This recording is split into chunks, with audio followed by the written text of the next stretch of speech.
আজিৰ প্ৰথম কোৱেশ্চনটো হ'ল প্ৰথম অসমীয়া সনেট পুথিখনৰ নাম কি এটো আপোনালোকে কমেন্ট কৰি জনাব নেক্সট কোৱেশ্চন 2 নম্বৰ কোৱেশ্চন হ'ল প্ৰথম অসমীয়া ৰোমান্টিক কবিতাটো কি ইয়াৰ শুদ্ধ এনসাৰটো হ'ল অপচন সি বনকৌৰী হৈছে প্ৰথম অসমীয়া ৰোমান্টিক কবিতাটো 3 নম্বৰ কোৱেশ্চন অসমৰ প্ৰথম দৈনিক বাতৰি কাকতখনৰ নাম কি অসমৰ প্ৰথম দৈনিক বাতৰি কাকতখনৰ নাম কি ইয়াতে চাৰিটা অপচন দিয়া আছে ইয়াৰ শুদ্ধ এনসাৰটো হ'ল অপচন বি দৈনিক বাতৰি মনত ৰাখিব বহুত ইম্পৰ্টেন্ট কোৱেশ্চন হয় অসমৰ দৈনিক বাতৰি কাকতখনৰ নাম কি নেক্সট কোৱেশ্চন বাংলা ছবিত অভিনয় কৰা প্ৰথম অসমীয়া শিল্পী কোন ইয়াতে চাৰিটা অপচন দিয়া আছে ইয়াৰ শুদ্ধ এনসাৰটো হ'ল অপচন এ পন্থেশ বৰুৱা মনত ৰাখিব প্ৰথম বাংলা ছবিত অভিনয় কৰা শিল্পী আছিল পন্থেশ বৰুৱা 5 নম্বৰ কোৱেশ্চন উপন্যাসৰ আধাৰত নিৰ্মিত প্ৰথম অসমীয়া ছবিখনৰ নাম কি ইয়াতে চাৰিটা অপচন দিয়া আছে ইয়াৰ শুদ্ধ এনসাৰটো হ'ল অপচন সি মনোমতি হৈছে উপন্যাসৰ আধাৰত নিৰ্মিত প্ৰথম অসমীয়া ছবি আৰু আপোনালোকে কেইটা শুদ্ধ দিব পাৰে মোক কমেন্ট কৰি জনাব নেক্সট কোৱেশ্চন 6 নম্বৰ কোৱেশ্চনটো হ'ল অসমৰ প্ৰথমটো তেল শোধনাগাৰটো কিমান চনত স্থাপিত হৈছিল কিমান চনত অসমৰ তেল শোধনাগাৰ স্থাপিত হৈছিল ইয়াৰ শুদ্ধ এনসাৰটো হ'ল অপচন ডি 1901 চনত অসমৰ তেল শোধনাগাৰ স্থাপন কৰা হৈছিল 7 নম্বৰ কোৱেশ্চন গুৱাহাটী বিশ্ববিদ্যালয় প্ৰথম অসমীয়া উপাচাৰ্য কোন আছিল ইয়াতে চাৰিটা অপচন দিয়া আছে ইয়াৰ শুদ্ধ এনসাৰটো হ'ল option B Krishnakanta Handique next question 8 নম্বৰ কোৱেশ্চন ফিলিপাইনৰ মুদ্ৰাৰ নাম কি বুলিলে জনা যায় ইয়াৰ শুদ্ধ এনসাৰটো হ'ল অপচন এ পেসু হৈছে ফিলিপাইনৰ মুদ্ৰাৰ নাম 9 নম্বৰ কোৱেশ্চন নেপালৰ ৰাষ্ট্ৰীয় প্ৰতীক কি ইয়াৰ শুদ্ধ এনসাৰটো হ'ল অপচন বি গৰু হৈছে নেপালৰ ৰাষ্ট্ৰীয় প্ৰতীক নেক্সট কোৱেশ্চন পাহিডিং অভয়াৰণ্য কোনখন জিলাত অৱস্থিত পাহিডিং অভয়াৰণ্য ইয়াৰ শুদ্ধ এনসাৰটো হ'ল অপচন ডি শিৱসাগৰ জিলাত অৱস্থিত next question 11 number question Laokhowa অভয়াৰণ্য কোনখন জিলাত অৱস্থিত লাওখোৱা অভয়াৰণ্য ইয়াৰ শুদ্ধ এনসাৰটো হ'ল অপচন এ নগাঁও জিলাত অৱস্থিত 12 নম্বৰ কোৱেশ্চন ৰাজ্য এখনৰ সাংবিধানিক মুৰব্বী কোন ইয়াতে চাৰিটা অপচন দিয়া আছে ইয়াৰ শুদ্ধ এনসাৰটো হ'ল অপচন সি ৰাজ্যপাল হৈছে ৰাজ্যৰ সাংবিধানিক মুৰব্বী নেক্সট কোৱেশ্চন 13 নম্বৰ কোৱেশ্চন ৰাজ্যপালৰ কাৰ্যকাল কিমান বছৰ ইয়াৰ শুদ্ধ এনসাৰটো হ'ল অপচন এ 5 বছৰ হৈছে ৰাজ্যপালৰ কাৰ্যকাল মনত ৰাখিব আৰু আপোনালোকে কেইটা এনসাৰ শুদ্ধ দিব পাৰে কমেন্ট কৰি জনাব 14 নম্বৰ কোৱেশ্চন অসমৰ ৰাজ্যিক বিত্ত আয়োগ কিমান চনত গঠন হৈছিল অসমৰ ৰাজ্যিক বিত্ত আয়োগ গঠন কৰা হৈছিল ইয়াৰ শুদ্ধ এনসাৰটো হ'ল অপচন বি 1995 চনত গঠন কৰা হৈছিল 15 নম্বৰ কোৱেশ্চন উগ্ৰতাৰা দেৱালয় কোনে নিৰ্মাণ কৰিছিল উগ্ৰতাৰা ইয়াৰ শুদ্ধ এনসাৰটো হ'ল অপচন সি শিৱসিংহই নিৰ্মাণ কৰিছিল উগ্ৰতাৰা শিৱসিংহই নিৰ্মাণ কৰিছিল 16 নম্বৰ কোৱেশ্চন কামাখ্যা মন্দিৰ কোনটো পাহাৰত অৱস্থিত ইয়াৰ শুদ্ধ এনসাৰটো হ'ল অপচন এ নীলাচল পাহাৰত কামাখ্যা মন্দিৰ অৱস্থিত নেক্সট কোৱেশ্চন কাৰেংঘৰ কোনখন স্বৰ্গদেৱে নিৰ্মাণ কৰাইছিল ইয়াৰ শুদ্ধ এনসাৰটো হ'ল অপচন সি ৰাজেশ্বৰ সিংহ। ৰাজেশ্বৰ সিংহ কাৰেংঘৰ নিৰ্মাণ কৰাইছিল। 18 নম্বৰ কুৱেশ্যন, ভাৰতীয় সংবিধানৰ কোনটো অনুচ্ছেদে ৰাজহুৱা নিয়োজিত সকলো নাগৰিকত্বৰ সুযোগৰ ব্যৱস্থা কৰিছে? ইয়াতে 4টা অপশ্যন দিয়া আছে।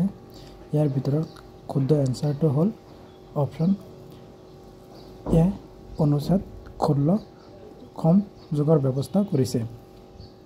মনত ৰাখিব, বহুত ইম্পৰ্টেণ্ট কুৱেশ্যন। 19 নম্বৰ কুৱেশ্যন, কোন বছৰত মৌলিক কৰ্তব্যসমূহ ভাৰতীয় সংবিধানত অন্তৰ্ভুক্ত কৰা হৈছিল? কোন বছৰত কৰা হৈছিল? ইয়াতে 4টা অপশ্যন দিয়া আছে। ইয়াৰ শুদ্ধ এনচাৰটো হ'ল অপশ্যন ডি, 1976 চনতে মৌলিক কৰ্তব্যসমূহ ভাৰতীয় সংবিধানত অন্তৰ্ভুক্ত কৰা হৈছিল। 20 নম্বৰ কুৱেশ্যন, ভাৰতত প্ৰথমবাৰৰ সংশোধনী কেতিয়া সংঘটিত হৈছিল? ইয়াতে 4টা অপশ্যন দিয়া আছে। ইয়াৰ শুদ্ধ এনচাৰটো হ'ল অপশ্যন এ, 1951 চনতে ভাৰতত প্ৰথমবাৰৰ বাবে সংশোধনী কৰা হৈছিল। আৰু প্ৰত্যেকটা এনচাৰ দিলে আপোনালোকে ট্ৰাই কৰিব আৰু কেইটা এনচাৰ শুদ্ধ দিব পাৰে মোক কমেণ্ট কৰি জনাব। নেক্সট কুৱেশ্যন, সংবিধানৰ কিমানতম সংশোধনীৰ অনুসৰি ভাৰতীয় সংবিধানত নাগৰিকত্ব কৰ্তব্যসমূহ সন্নিৱিষ্ট হৈছিল? ইয়াতে 4টা অপশ্যন দিয়া আছে। ইয়াৰ শুদ্ধ এনচাৰটো হ'ল অপশ্যন বি, 42তম সংশোধনী। 42তম সংশোধনীৰ বাবে সংবিধানৰ সংশোধনী অনুসৰি ভাৰতীয় সংবিধান কৰা হৈছিল। নেক্সট কুৱেশ্যন, সংবিধানত সভাৰ কোন স্থায়ী সভাপতি নিৰ্বাচিত হৈছিল? ইয়াৰ শুদ্ধ এনচাৰটো হ'ল অপশ্যন চি, ৰাজেন্দ্ৰ প্ৰসাদ। ৰাজেন্দ্ৰ প্ৰসাদ হৈছিল সংবিধানৰ সভাৰ স্থায়ী সভাপতি নিৰ্বাচিত। নেক্সট কুৱেশ্যন, ৰুদ্ৰ সিংহৰ মাকৰ নাম কি আছিল? ইয়াতে 4টা অপশ্যন দিয়া আছে। ইয়াৰ শুদ্ধ এনচাৰটো হ'ল অপশ্যন এ, জয়মতী। জয়মতী আছিল ৰুদ্ৰ সিংহৰ মাকৰ নাম। 24 নম্বৰ কুৱেশ্যন, কোন বছৰত মাধ্যমিক শিক্ষা আয়োজন গঠন হৈছিল? কোন বছৰত মাধ্যমিক শিক্ষা আয়োজন গঠন কৰা হৈছিল? ইয়াৰ শুদ্ধ এনচাৰটো হ'ল অপশ্যন চি, 1952 চনতে গঠন কৰা হৈছিল, 1952 চনত। নেক্সট কুৱেশ্যন, ভাৰতত ক'ত প্ৰথম কপাহী কল প্ৰতিষ্ঠা হৈছিল? ক'ত কপাহী কল প্ৰতিষ্ঠা কৰা হৈছিল? ইয়াতে 4টা অপশ্যন দিয়া আছে। ইয়াৰ শুদ্ধ এনচাৰটো হ'ল অপশ্যন বি, কলকাতা। কলকাতা প্ৰথমে কৰা হৈছিল। নেক্সট কুৱেশ্যন, সাৰৰ পৰা কি মৌল পোৱা যায়? সাৰৰ পৰা কি মৌল পোৱা যায়? ইয়াৰ শুদ্ধ এনচাৰটো হ'ল অপশ্যন এ, ফচফৰাছ। ফচফৰাছ সাৰৰ পৰা মৌল পোৱা যায়। 37 নম্বৰ কুৱেশ্যন, কামৰূপত পাল ৰাজবংশ কোনে প্ৰতিষ্ঠা কৰিছিল? কোনে প্ৰতিষ্ঠা কৰিছিল? ইয়াৰ শুদ্ধ এনচাৰটো হ'ল অপশ্যন বি, ব্ৰহ্মপাল। ব্ৰহ্মপালে কামৰূপত পাল প্ৰতিষ্ঠা কৰিছিল। নেক্সট কুৱেশ্যন, আন্তঃৰাষ্ট্ৰীয় চলচ্চিত্ৰ মহোৎসৱৰ অংশগ্ৰহণ কৰাৰ প্ৰথম অসমীয়া ছবি কোনখন? কোনখন প্ৰথম অসমীয়া ছবি? ইয়াৰ শুদ্ধ এনচাৰটো হ'ল অপশ্যন এ, পোৱাৰণ। পোৱাৰণ হৈছে আন্তঃৰাষ্ট্ৰীয় চলচ্চিত্ৰ উৎসৱত অংশগ্ৰহণ কৰা প্ৰথম অসমীয়া ছবি। নেক্সট কুৱেশ্যন, 29 নম্বৰ কুৱেশ্যন, গুৱাহাটী দূৰদৰ্শন কেন্দ্ৰ কেতিয়া প্ৰতিষ্ঠা হৈছিল? কিমান চনত গুৱাহাটী দূৰদৰ্শন প্ৰতিষ্ঠা কৰা হৈছিল? ইয়াৰ শুদ্ধ এনচাৰটো হ'ল অপশ্যন ডি, 1982 চনত। 1982 চনত প্ৰতিষ্ঠা কৰা হৈছিল। 30 number question, discovery of Assam কোনে লিখিছিল? ইয়াৰ 4টা অপশ্যন দিয়া আছে। ইয়াৰ শুদ্ধ এনচাৰটো হ'ল অপশ্যন এ, সতীশ চন্দ্ৰ কাকতি। সতীশ চন্দ্ৰ কাকতিয়ে ডিস্কভাৰী অফ আছাম লিখিছিল। বহুত ইম্পৰ্টেণ্ট কুৱেশ্যন হয়, আপোনালোকে মনত ৰাখিব আৰু পাৰিলে নোট কৰি ৰাখিবলৈ চেষ্টা কৰিব। নেক্সট কুৱেশ্যন, আমাৰ শৰীৰ আটাইতকৈ ডাঙৰ গ্ৰন্থি কোনটো? কোনটো হৈছে আমাৰ শৰীৰ আটাইতকৈ ডাঙৰ গ্ৰন্থি? ইয়াত শুদ্ধ এনচাৰটো হ'ল অপশ্যন চি, যকৃত। যকৃত হৈছে আমাৰ শৰীৰৰ আটাইতকৈ ডাঙৰ গ্ৰন্থি। তলৰ কোনখন গ্ৰন্থ মেংগানিজ ৰচনা কৰিছিল? ইয়াতে 4টা অপশ্যন দিয়া আছে। ইয়াৰ শুদ্ধ এনচাৰটো হ'ল অপশ্যন এ ইণ্ডিকা ৰচনা কৰিছিল। Next question 33 number question Das বংশৰ প্ৰতিষ্ঠাতা কোন আছিল? দাস বংশৰ প্ৰতিষ্ঠাতা কোন আছিল? ইয়াৰ শুদ্ধ এনচাৰটো হ'ল অপশ্যন বি কুতুবুদ্দিন আইবাক আছিল। 34 নম্বৰ কুৱেশ্যন টাইমুৰে কেতিয়া ভাৰতত আক্ৰমণ কৰিছিল? টাইমুৰে কেতিয়া ভাৰতত আক্ৰমণ কৰিছিল? ইয়াতে 4টা অপশ্যন দিয়া আছে। ইয়াৰ শুদ্ধ এনচাৰটো হ'ল অপশ্যন ডি 1398 চনতে কৰা হৈছিল। নেক্সট কুৱেশ্যন পানিপথৰ প্ৰথম যুদ্ধ কেতিয়া হৈছিল? কিমান চনত পানিপথৰ যুদ্ধ হৈছিল? ইয়াৰ শুদ্ধ এনচাৰটো হ'ল অপশ্যন এ 1526 চনত পানিপথৰ যুদ্ধ হৈছিল। প্ৰথম পানিপথৰ যুদ্ধ হৈছিল। নেক্সট কুৱেশ্যন গান্ধীজীয়ে অসহযোগ আন্দোলন কেতিয়া আৰম্ভ কৰিছিল? কিমান চনত গান্ধীজীয়ে অসহযোগ আন্দোলন আৰম্ভ কৰিছিল? ইয়াৰ শুদ্ধ এনচাৰটো হ'ল অপশ্যন চি 1920 চনত গান্ধীজীয়ে অসহযোগ আন্দোলন আৰম্ভ কৰিছিল। 36 নম্বৰ কুৱেশ্যন ভাৰতৰ বৃহত্তম ৰাজ্য কোনখন? ভাৰতৰ বৃহত্তম ৰাজ্য কোনখন? ইয়াৰ শুদ্ধ এনচাৰটো হ'ল অপশ্যন এ ৰাজস্থান। ৰাজস্থান হৈছে ভাৰতৰ ভিতৰত আটাইতকৈ বৃহত্তম ৰাজ্য। 38 নম্বৰ কুৱেশ্যন প্ৰতিমা খনিকৰ বুলি কাক কোৱা হয়? প্ৰতিমাৰ খনি বুলি কাক কোৱা হয়? ইয়াতে 4টা অপশ্যন দিয়া আছে। ইয়াৰ শুদ্ধ এনচাৰটো হ'ল অপশ্যন বি চন্দ্ৰকুমাৰ আগৰৱালা প্ৰতিমা খনিৰ বুলি কোৱা হয়। 39 নম্বৰ কুৱেশ্যন আজি বন্ধু কি ছন্দৰে শীৰ্ষক গীতটোৰ ৰচক কোন? কোনে ৰচনা কৰিছিল আজি বন্ধু কি ছন্দৰে? ইয়াৰ শুদ্ধ এনচাৰটো হ'ল option A Ambikagiri Ray Choudhury. Next question অসমৰ আক্ৰমণ কৰা প্ৰথম তুৰ্কী সেনাপতি কোন আছিল? অসম আক্ৰমণ কৰা প্ৰথম তুৰ্কীৰ সেনাপতি কোন আছিল? ইয়াতে 4টা অপশ্যন দিয়া আছে। ইয়াৰ শুদ্ধ এনচাৰটো হ'ল অপশ্যন চি মহম্মদ বিন বখতিয়াৰ আছিল অসম আক্ৰমণ কৰা প্ৰথম তুৰ্কী সেনাপতি। নেক্সট কুৱেশ্যন অসম চুক্তি স্বাক্ষৰ কৰাৰ সময়ত ভাৰতৰ প্ৰধানমন্ত্ৰী কোন আছিল? ভাৰতৰ প্ৰথম প্ৰধানমন্ত্ৰী কোন আছিল? ইয়াৰ শুদ্ধ এনচাৰটো হ'ল অপশ্যন এ ৰাজীৱ গান্ধী আছিল অসম চুক্তি স্বাক্ষৰ কৰাৰ সময়ত ভাৰতৰ প্ৰথম প্ৰধানমন্ত্ৰী।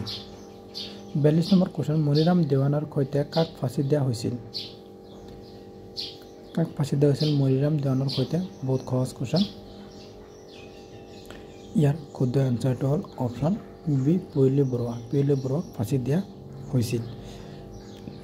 43 নম্বৰ কুৱেশ্যন অসমীয়া সাহিত্যৰ বুৰঞ্জী গ্ৰন্থখনৰ লেখক কোন? কোনে লিখিছিল? ইয়াৰ শুদ্ধ এনচাৰটো হ'ল অপশ্যন চি দেৱেন্দ্ৰনাথ বেজবৰুৱা অসম সাহিত্য বুৰঞ্জী গ্ৰন্থখন লিখিছিল। 44 নম্বৰ কুৱেশ্যন কোনখন জিলাক অসমৰ পৰা পৃথক কৰি পাকিস্তানক দিয়া হৈছিল? কোনখন জিলাক দিয়া হৈছিল অসমৰ পৰা পৃথক কৰি? ইয়াৰ শুদ্ধ এনচাৰটো হ'ল অপশ্যন এ চিলেট জিলা অসমৰ পৰা পৃথক কৰি পাকিস্তানলৈ দিয়া হৈছিল। 25 নম্বৰ কুৱেশ্যন মাদাৰ টেৰেছাই কিমান চনত শান্তিৰ নোবেল বঁটা পাইছিল?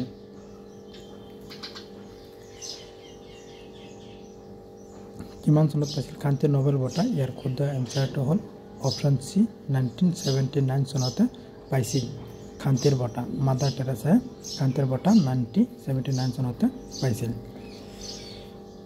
নেক্সট কুৱেশ্যন সৌৰজগতৰ আটাইতকৈ বৃহৎ গ্ৰহ কোনটো?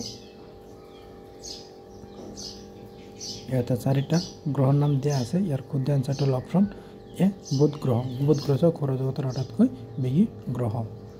নেক্সট কুৱেশ্যন বজ্ৰপাতৰ দেশ বুলি কোনখন দেশক কোৱা হয়? কোনখন দেশক কোৱা হয় বজ্ৰপাতৰ দেশ বুলি ইয়াৰ শুদ্ধ এনসাৰটো হ'ল অপশন সি ভূটান ভূটানক বজ্ৰপাতৰ দেশ বুলি কোৱা হয় 48 নম্বৰ কোশ্চেন পশ্চিমবংগৰ ৰাজধানী কি পশ্চিমবংগৰ ৰাজধানী ক'ত ইয়াৰ শুদ্ধ এনসাৰটো হ'ল অপশন এ কলকাতা কলকাতা হৈছে পশ্চিমবংগৰ ৰাজধানী নেক্সট কোশ্চেন ত্ৰিপুৰাৰ ৰাজধানী কি ত্ৰিপুৰাৰ ৰাজধানী ক'ত ইয়াৰ শুদ্ধ এনসাৰটো হ'ল অপশন বি আগৰতলা আগৰতলা হৈছে ত্ৰিপুৰাৰ ৰাজধানী 50 নম্বৰ কোশ্চেন নাগালেণ্ডৰ ৰাজধানী কি নাগালেণ্ডৰ ৰাজধানী ক'ত ইয়াৰ শুদ্ধ এনসাৰটো হ'ল অপশন সি কোহিমা কোহিমা হৈছে নাগালেণ্ডৰ ৰাজধানী মনত ৰাখিব নাগালেণ্ডৰ ৰাজধানী হৈছে কোহিমা আৰু নৰ্থ ইষ্টৰ বাবে যিকেইটা ৰাজধানী আছে সব আপোনালোকে মনত ৰাখিবলৈ চেষ্টা কৰিব নেক্সট কোশ্চেন কলিয়া ভোমৰা দলংখনে কোন দুখন ঠাইক সংযোগ কৰিছে কোন দুখন ঠাইক সংযোগ কৰিছে ইয়াৰ শুদ্ধ এনসাৰটো হ'ল অপশন এ শোণিতপুৰ আৰু নগাঁও শোণিতপুৰ আৰু নগাঁৱৰ পৰা কলিয়া ভোমৰা দলং সংযোগ কৰা হৈছে নেক্সট কোশ্চেন হালধীয়া চৰায়ে বাওধান খায় কাৰ ৰচনা কোনে ৰচনা কৰিছিল হালধীয়া চৰায়ে বাওধান খায় ইয়াৰ শুদ্ধ এনসাৰটো হ'ল অপশন সি হোমেন বৰগোহাঁয়ে ৰচনা কৰিছিল নেক্সট কোশ্চেন বিশ্ব স্বাস্থ্য সংস্থাৰ মুখ্য কাৰ্যালয় ক'ত অৱস্থিত ইয়াৰ শুদ্ধ এনসাৰটো হ'ল অপশন এ জেনেভা জেনেভা হৈছে বিশ্ব স্বাস্থ্য সংস্থাৰ মুখ্য কাৰ্যালয় নেক্সট কোশ্চেন অসমৰ প্ৰাচীনতম শাসকগৰাকী কোন আছিল আৰু ইয়াৰ শুদ্ধ এনসাৰটো হ'ল অপশন সি মহিৰাম দানৱ আছিল নেক্সট কোশ্চেন খাল স্তম্ভৰ বংশৰ প্ৰতিষ্ঠাপক কোন আছিল ইয়াৰ শুদ্ধ এনসাৰটো হ'ল অপশন এ খাল স্তম্ভ আছিল খাল স্তম্ভৰ বংশৰ প্ৰতিষ্ঠাপক নেক্সট কোশ্চেন ভাৰত ৰত্ন সন্মান পোৱা প্ৰথম অসমীয়া কোন আছিল ভাৰত ৰত্ন সন্মান বঁটা পোৱা ইয়াৰ শুদ্ধ এনসাৰটো হ'ল অপশন বি গোপীনাথ বৰদলৈ আছিল ভাৰত ৰত্ন সন্মান পোৱা প্ৰথম অসমীয়া নেক্সট কোশ্চেন আমাৰ সৌৰজগতৰ আটাইতকৈ ডাঙৰ গ্ৰহ কোনটো ইয়াৰ শুদ্ধ এনসাৰটো হ'ল অপশন সি বৃহস্পতি বৃহস্পতি হৈছে আমাৰ সৌৰজগতৰ আটাইতকৈ ডাঙৰ গ্ৰহ নেক্সট কোশ্চেন ঘূৰণীয়া মেজমেলত অসমৰ পৰা কোনে প্ৰতিনিধিত্ব কৰিছিল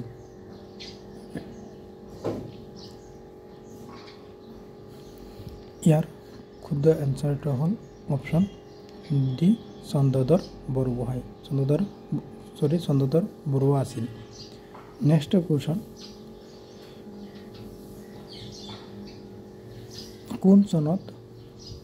কোন বছৰত অসমত মহিলা আয়োগ প্ৰতিষ্ঠা কৰা হৈছিল ইয়াৰ শুদ্ধ এনসাৰটো হ'ল অপশন এ 1992 চনত মহিলা আয়োগ প্ৰতিষ্ঠা কৰা হৈছিল নেক্সট কোশ্চেন ৰেড ক্ৰছ দিৱস কেতিয়া পালন কৰা হয় কিমান তাৰিখে ৰেড ক্ৰছ দিৱস পালন কৰা হয় ইয়াৰ শুদ্ধ এনসাৰটো হ'ল অপশন বি 8 মে তাৰিখে পালন কৰা হয় ৰেড ক্ৰছ দিৱস মনত ৰাখিব কোশ্চেনটো হৈছে কামৰূপৰ কোনজন ৰজা কুমাৰ ৰজা নামেৰে জনাজাত আছিল ইয়াতে চাৰিটা অপশন দিয়া আছে ইয়াৰ শুদ্ধ এনসাৰটো হ'ল option B Bhaskar Barman 2 number question ভাৰতৰ ৰাজধানী কলিকতাৰ পৰা দিল্লীলৈ কেতিয়া স্থানান্তৰিত হৈছিল ইয়াতে চাৰিটা অপশন দিয়া আছে ইয়াৰ শুদ্ধ এনসাৰটো হ'ল অপশন এ 1911 চনত কলিকতাৰ পৰা দিল্লীলৈ স্থানান্তৰিত কৰা হৈছিল নেক্সট কোশ্চন তলৰ কোনখন ৰাজ্যত প্ৰথমে বাৰিষাৰ প্ৰভাৱ পৰে ইয়াতে চাৰিটা অপশন দিয়া আছে ইয়াৰ শুদ্ধ এনসাৰটো হ'ল অপশন সি কেৰালা 4 নম্বৰ কোশ্চন হিন্দীৰ পৰা অসমীয়ালৈ ডাবিং কৰা প্ৰথম ছবি কোনখন? ইয়াৰ শুদ্ধ এনচাৰটো হ'ল অপশ্যন চি ভাগ্য। মনত ৰাখিব। 5 নম্বৰ, কোনখন ৰাজ্যক ভাৰতৰ বৰাল বুলি কোৱা হয়? ইয়াতে 4টা অপশ্যন দিয়া আছে, হাৰিয়ানা, অসম, কেৰালা, মহাৰাষ্ট্ৰ। ইয়াতে শুদ্ধ এনচাৰটো হ'ল অপশ্যন এ হাৰিয়ানা। হাৰিয়ানা ৰাজ্যক ভাৰতৰ বৰাল বুলি কোৱা হয়।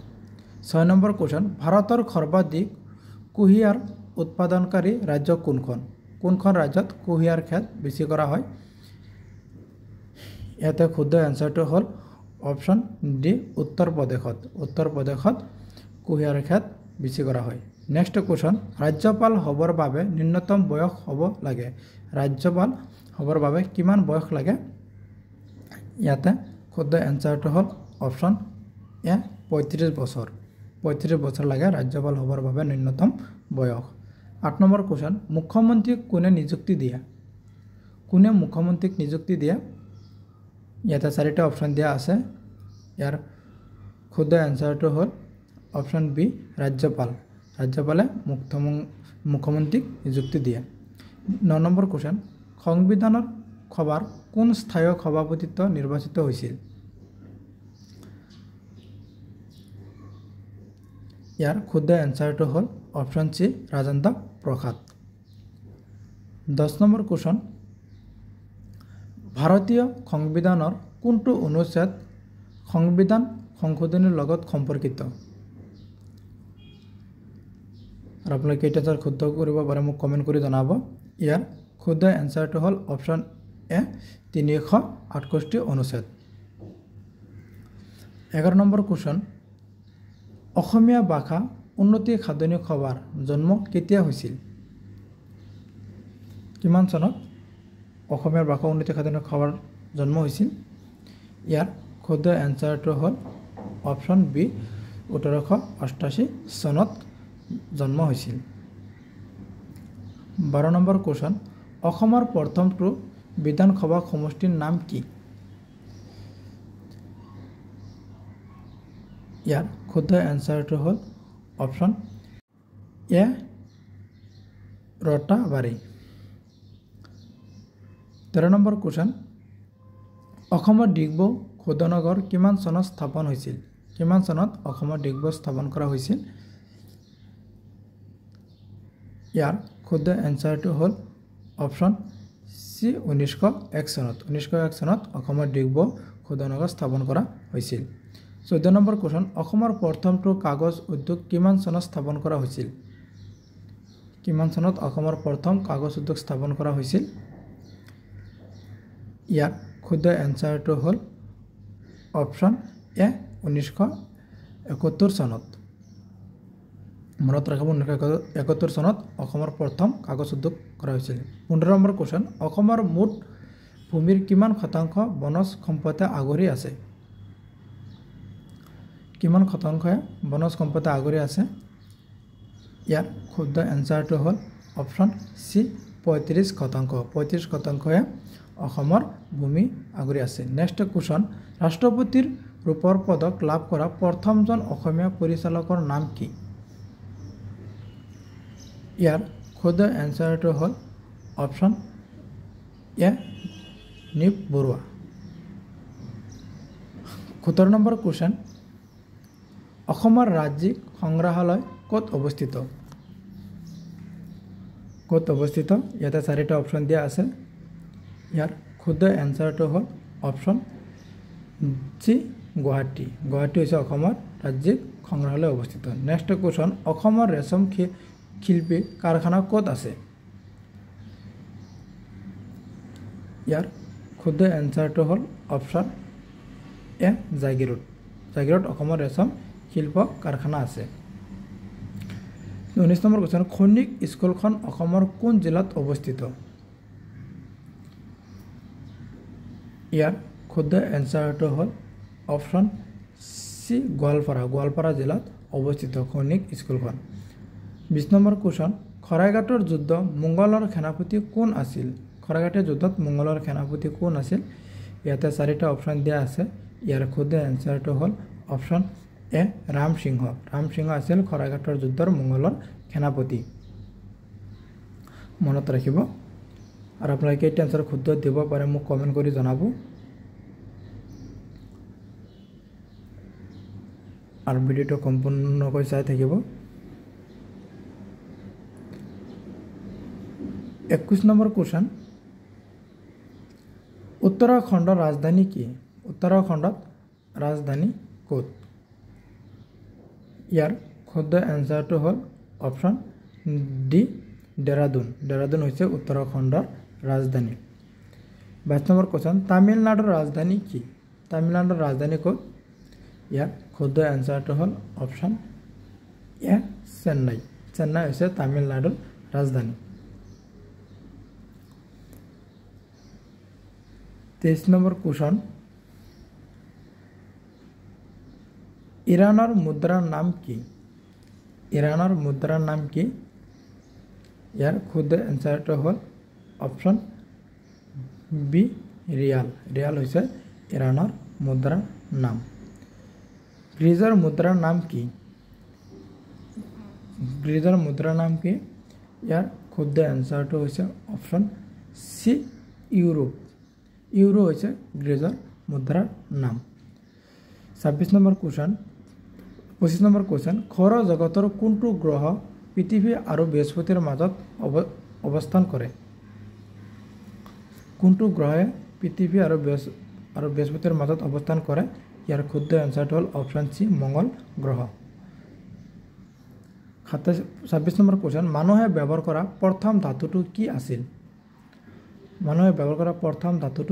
কি আছিল ইয়াৰ শুদ্ধ এনসাৰটো হ'ল অপশ্যন এ কপাৰ আছিল মানুহে ব্যৱহাৰ কৰা প্ৰথম ধাতু 27 নম্বৰ কোৱেশ্চন মোহাম্মদ আলী শ্বাহৰ সমাধিস্থল গোল গ্ৰবুজ ক'ত অৱস্থিত এটা চাৰিটা অপশ্যন দিয়া আছে ইয়াৰ শুদ্ধ এনসাৰটো হ'ল অপশ্যন সি বিজাপুৰ 28 নম্বৰ কোৱেশ্চন ভাৰতৰ প্ৰথমখন ৰাষ্ট্ৰীয় উদ্যান নাম কি উদ্যানখনৰ নাম কি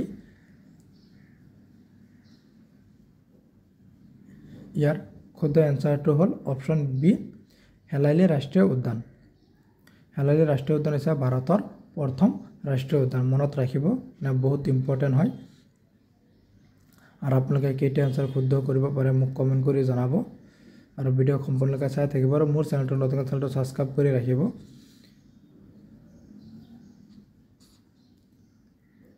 29 নম্বৰ কোৱেশ্চন অসমৰ সৰ্বশিক্ষা অভিযান মিছন কেতিয়া প্ৰতিষ্ঠা হৈছিল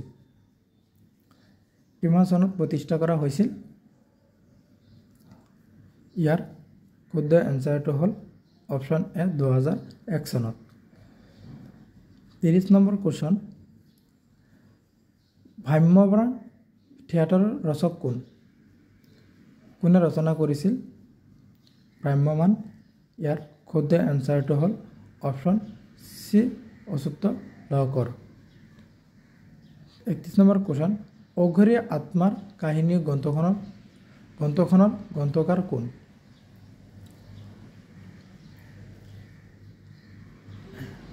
এটা চাৰিটা অপশ্যন দিয়া আছে ইয়াৰ শুদ্ধ এনসাৰটো হ'ল অপশ্যন এ সৈয়দ আব্দুল মালিক 32 নম্বৰ কোৱেশ্চন উত্তৰ পূব ভাৰতৰ কোনখন ৰাজ্যক আগতে নেফা বুলি জনা গৈছিল ইয়াৰ শুদ্ধ এনসাৰটো হ'ল অপশ্যন সি অৰুণাচল প্ৰদেশক নেফা বুলি জনা গৈছিল খালিস্তম্ভৰ বংশৰ শেষৰ ৰজাৰ নাম কি ইয়াৰ শুদ্ধ এনসাৰটো হ'ল অপশ্যন ডি ত্যাগ সিংহ আছিল খালিস্তম্ভৰ বংশৰ শেষৰ ৰজাৰ নাম 34 নম্বৰ কোৱেশ্চন মানৰ প্ৰথম আক্ৰমণৰ সময়ত আহোমৰ বুঢ়াগোহাঁই কোন আছিল ইয়াৰ শুদ্ধ এনসাৰটো হ'ল অপশ্যন বি পূৰ্ণানন্দ বুঢ়াগোহাঁই আছিল 25 নম্বৰ কুৱেশ্যন কামাখ্যা মন্দিৰ নিৰ্মাণ কৰা ৰজাজন কোন কোনে কামাখ্যা মন্দিৰ নিৰ্মাণ কৰিছিল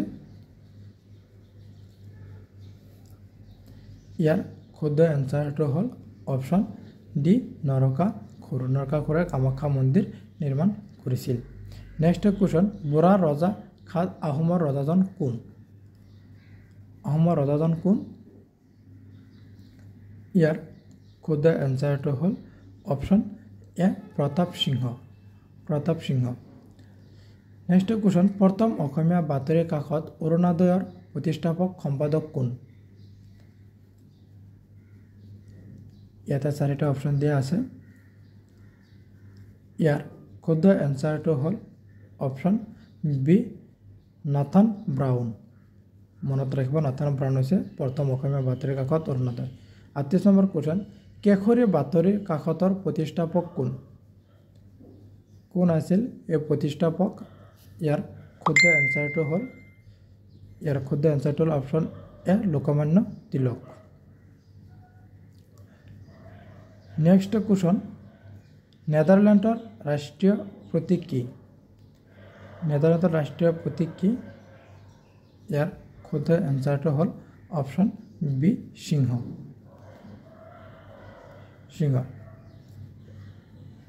তলৰ কোনটো ধাতু পানীত জ্বলি উঠে ইয়াৰ শুদ্ধ এনসাৰটো হ'ল অপশ্যন সি সোডিয়াম ধাতুৱে পানীত জ্বলি উঠে আজি আছিল এইখিনি ভিডিঅ'খিনি সম্পূৰ্ণ চোৱাৰ বাবে ধন্যবাদ জয় অসম আৰু মোৰ চেনেলটো ছাবস্ক্ৰাইব কৰি ৰাখিব